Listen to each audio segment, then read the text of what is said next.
Muy buenos días para todos mis amados, sea el Señor bendiciéndoles en esta hermosa mañana.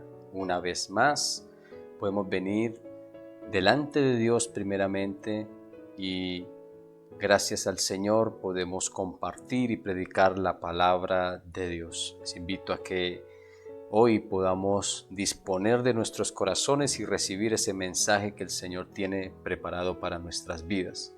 A la vez le invito a que usted comparta este mensaje con todos sus contactos y de esta manera muchos serán edificados de la misma manera que quizás usted lo es. Y opinen a través del chat, no se queden allí callados, complemente la idea que estamos manejando en el día de hoy. Quisiera continuar con el tema que quedó pendiente, que hemos venido trabajando bastante, y es conciencias tranquilas.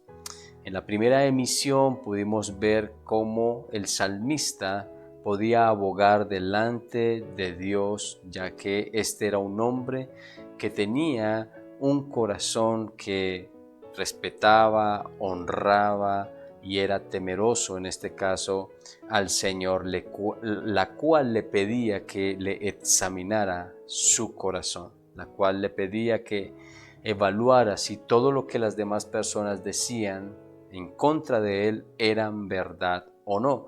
Y aquí no era necesario discutir con las personas a ver quién tenía la razón. Aquí era necesario saber delante de Dios quién tenía la razón, y su conciencia estaba tranquila con respecto al tema.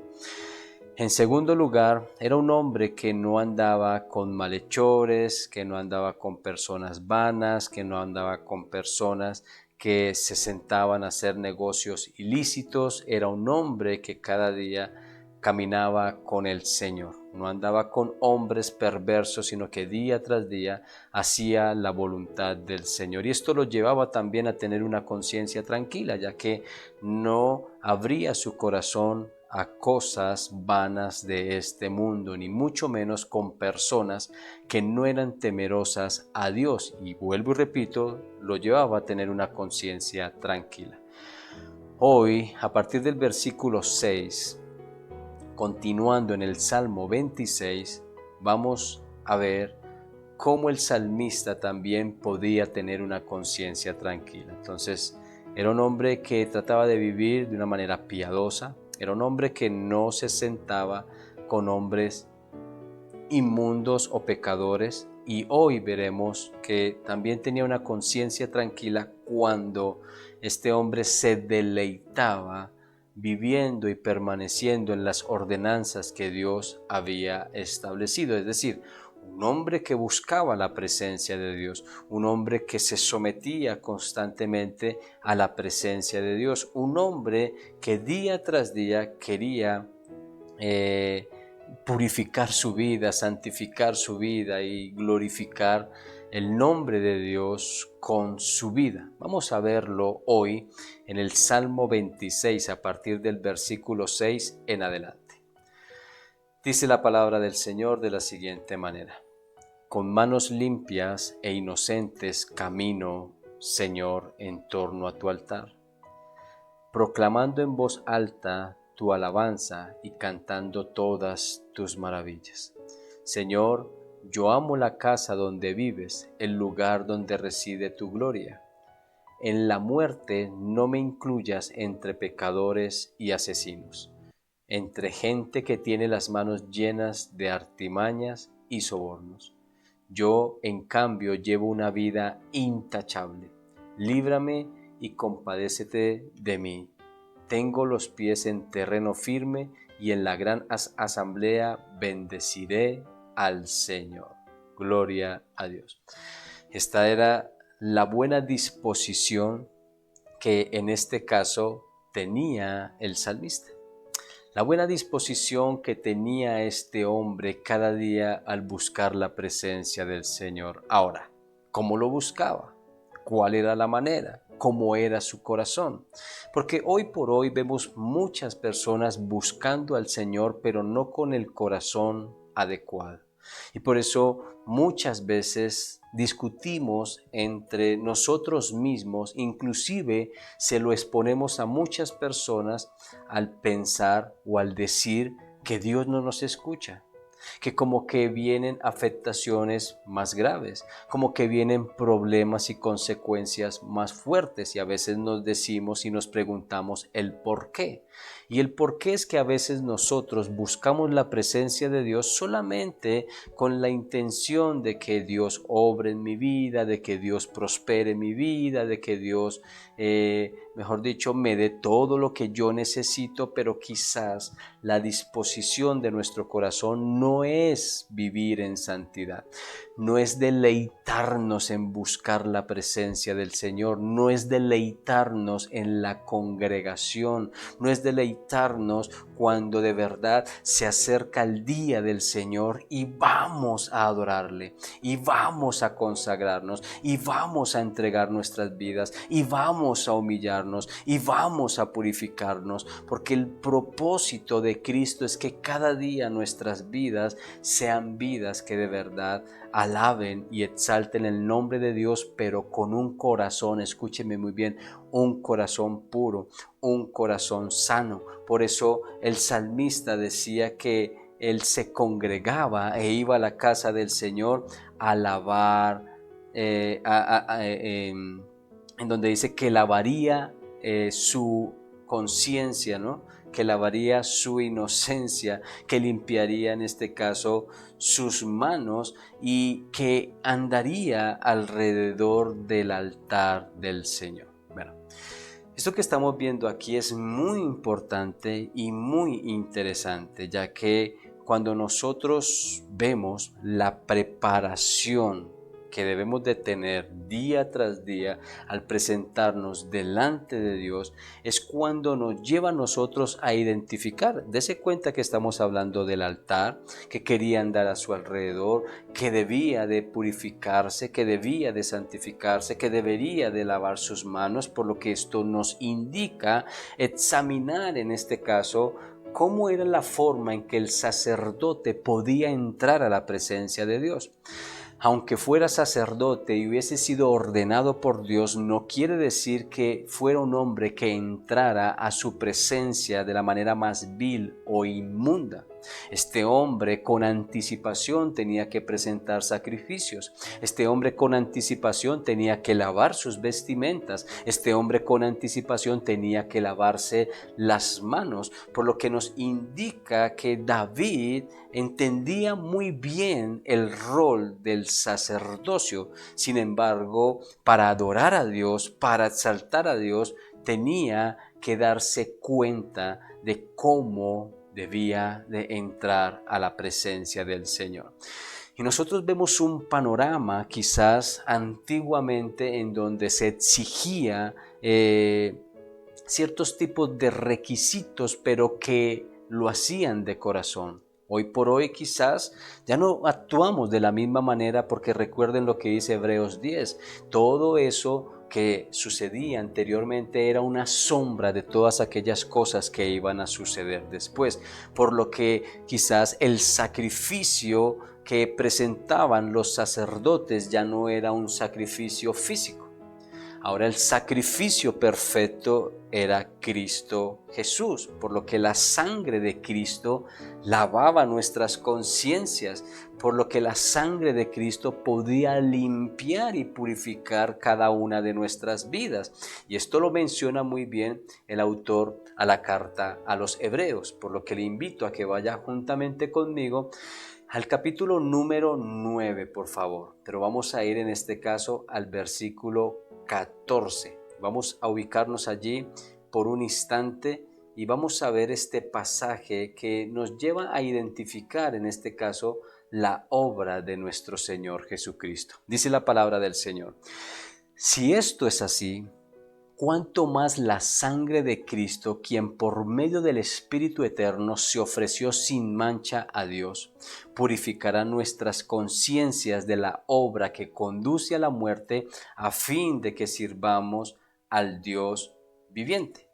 Este pasaje nos muestra con tanta claridad, y si usted mira el contexto de lo que el autor de la carta a los Hebreos está mencionando, es que los sacrificios que se presentaban a diario nunca podían perdonar nuestros pecados, pero sí el sacrificio de Cristo Jesús, cuando derrama su sangre preciosa y la ofrece para limpiar la inmundicia del ser humano, del que cree en Él. Y el que cree en Él día tras día debe de empezar a purificar su vida, sobre todo nuestras conciencias que nos pueden conducir a la muerte. Es decir, cuando yo tengo una conciencia contaminada, una conciencia pecaminosa, cuando aún en mi vida me siento juzgado, me siento acusado, me siento señalado, inclusive por el mismo enemigo, su propósito es la destrucción, es la muerte. Pero cuando nuestras conciencias están limpias, purificadas de toda maldad, de todo pecado, porque hay un corazón que se humilla delante de la presencia del Señor, es un corazón que empieza a ser limpio, que empieza a vivir en santidad, por lo que invita al individuo también a servirle al Señor, según lo que dice aquí Hebreos. Ahora, hay otra escena muy hermosa que lo vemos a través de nuestro Señor Jesucristo.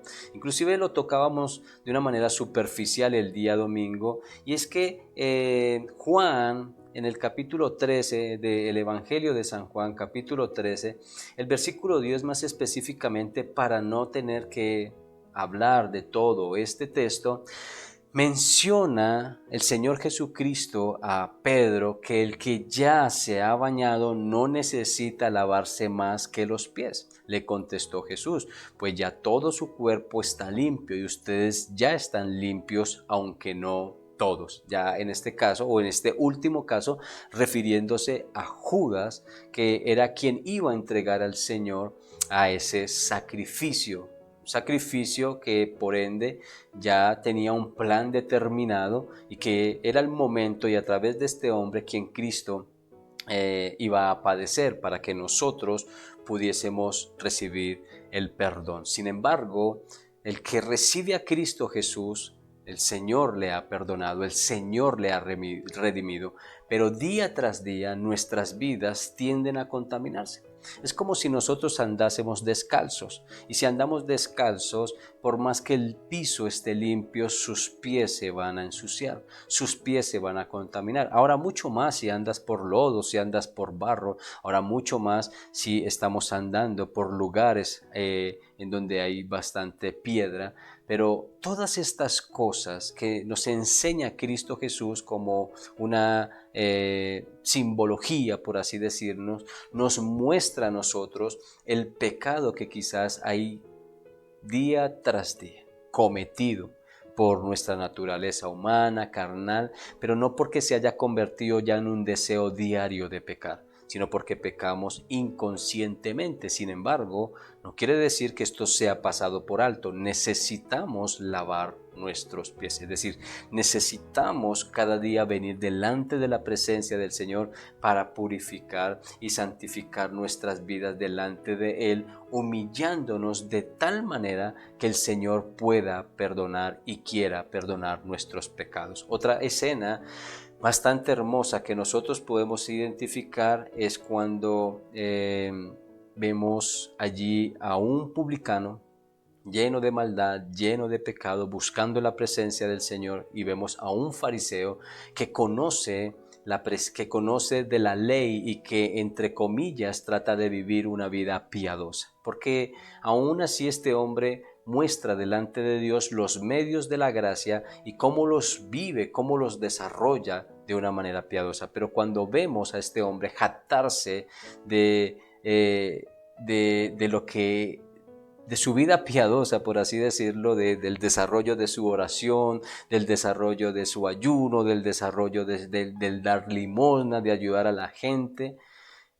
Pero vemos al publicano dándose golpes de pecho y diciéndole al Señor: sé propicio de mi pecador, y ver la respuesta del Señor de que justifica al publicano. Nos damos cuenta que la manera correcta de entrar ante la presencia de Dios es quebrantando nuestros corazones y humillándonos delante de Él. Esto hace que cada día nosotros podamos ser purificados, que cada día podamos ser santificados. Todo esto que nosotros estamos viendo en desarrollo nos lleva a poder identificar las actividades que nosotros debemos buscar cada vez que el Señor nos brinda la oportunidad. Y esa oportunidad se brinda todos los días. Ahora, mucho más cuando tenemos actividades eclesiales en donde vamos a poder realmente abrir nuestro corazón y poder, en este caso, rendir cada una de nuestras vidas. Él iba a la presencia de Dios, iba al templo, buscaba en adoración, en este caso, al Señor, y esto es lo que hace que el Señor constantemente sea obrando en la profundidad del corazón, por lo que el abrir su corazón delante de Él le lleva a exponer que en realidad hay una conciencia tranquila. Que dice el salmista allí en el versículo 8 de ese Salmo 26, que en la casa del Señor ha habitado, ha amado estar en su presencia, y esto es lo que a muchos quizás de nosotros nos hace falta. A veces vamos por rutina, a veces vamos por costumbre, a veces vamos porque ya nos toca, o por nuestros hijos, o por nuestro esposo, para que no haya inconvenientes, o por nuestra esposa. Pero el salmista allí en el versículo 8 expresa algo muy importante que de verdad debe de nacer de la profundidad de nuestro corazón, y es, dice allí: yo amo la casa donde vives, el lugar donde reside tu gloria. ¿Es de la misma manera que nosotros pensamos al ir a la presencia de Dios? ¿Es de la misma forma que nosotros vamos día tras día a la presencia de Dios? Esto es importante porque a veces nuestra adoración no es aceptable delante de Dios precisamente porque nuestro corazón está mal enfocado. Vuelvo y repito, buscamos a Dios por otros asuntos, pero no buscamos a Dios realmente por convicción, porque necesito del Señor, porque mi corazón necesita ser redimida por el Señor. Entonces, esto es importante porque cuando vemos al salmista actuando de esta manera, amando la presencia de Dios, buscando la presencia de Dios, estando en la casa del Señor, pues eso hace que su vida se convierta en una vida intachable. Una vida que en realidad no tenga de qué ser juzgado. Pueden inventar cosas y pueden decir cosas y decirte muchas cosas, pero allí hay una conciencia tranquila porque en realidad Dios sabe que no es así, y como a Dios hay que rendirle cuentas, pues no tenemos ningún problema, no tenemos ningún asunto, no tenemos por qué preocuparnos, no tenemos por qué avergonzarnos, ya que sabemos que todo lo que estamos haciendo lo estamos haciendo para el bienestar de nuestras vidas espirituales y para glorificar el nombre de Dios. Por eso el salmista allí en el versículo 11 y versículo 12, para ir culminando esta enseñanza, nos muestra precisamente que estos asuntos lo lleva a él a tener una vida que de verdad sea el Señor quien se compadezca de él. ¿Y por qué se va a compadecer de él? Porque es una vida intachable, una vida de que no tiene de qué avergonzarse, una vida que siempre busca hacer la voluntad de Dios, una vida que siempre busca primeramente agradar al Señor. Y en el versículo 12 habla de la firmeza. Igual, versículos como Mateo capítulo 7 habla de dónde estamos nosotros edificando nuestras vidas, si en la tierra o en la piedra, si en la arena o en la roca. Cuando nosotros vemos esa edificación, es lo que nos lleva a nosotros a consolidar nuestras vidas en la presencia del Señor. ¿Dónde tenemos nuestros pies? En terrenos firmes, estamos seguros, a pesar de las circunstancias, a pesar de las dificultades como las estaba enfrentando en este caso David, nosotros nos mantenemos firmes. Mis amados, nosotros seremos señalados, seremos criticados y quizás será hasta por envidia. Cristo murió inclusive entregando su vida a hombres que constantemente le hicieron la vida imposible. Nosotros, ¿tenemos de qué preocuparnos? Pues no, porque nuestras vidas, los que realmente han puesto su mirada en el Señor, han creído en el Señor, su fe está puesta en Cristo Jesús, es una vida inamovible, no se mueve de los parámetros, no se mueve de los principios, no se mueve de la voluntad de Dios, no se mueve de la palabra que Dios ha establecido. Es un hombre firme, inamovible, y por eso declara el salmista que en la gran asamblea bendecirá al Señor. Y es la manera en que nosotros debemos buscar su presencia. Entonces, en primer lugar, vimos ya que este hombre no tenía de qué avergonzarse, que fuera Dios quien le juzgara si todo lo que hablaban las demás personas era así o no. En segundo lugar, que no andaba con cualquier persona haciendo y deshaciendo. Y en tercer lugar, era un hombre que adoraba a Dios con todo su corazón, que buscaba su presencia, que amaba estar en su casa, que cada día santificaba su vida, humillaba su vida. Esto nos lleva día tras día a tener conciencias tranquilas delante de Dios. Los hombres que piensen y que digan lo que quieran. Sin embargo, nosotros veremos cómo el nombre de Dios estará en nuestro corazón y será ese reflejo. Reflejaremos a Cristo Jesús en todo momento. Nuestras vidas serán un vivo ejemplo y un vivo testimonio, primeramente delante de Dios y después los hombres lo verán. Así que no temamos, sigamos en pie, hagamos la voluntad de Dios, sigamos hacia adelante, no desmayemos. Anhelo que puedas alentarte, animarte a seguir fielmente haciendo la voluntad del Señor y haciéndolo como lo hemos aprendido a través de este salmo maravilloso que edifica nuestras vidas en gran manera para vivir vidas en santidad. Un abrazo para todos mis amados, sea el Señor en este día guiándoles, dándoles la sabiduría que necesitamos, la fortaleza, que seas tú fortaleciéndote en la fuerza del poder de Dios, que cada día podamos ser guiados por el Señor y que su palabra siempre nos aliente a seguir adelante. Un abrazo para todos y nos vemos para una próxima. Chao, chao.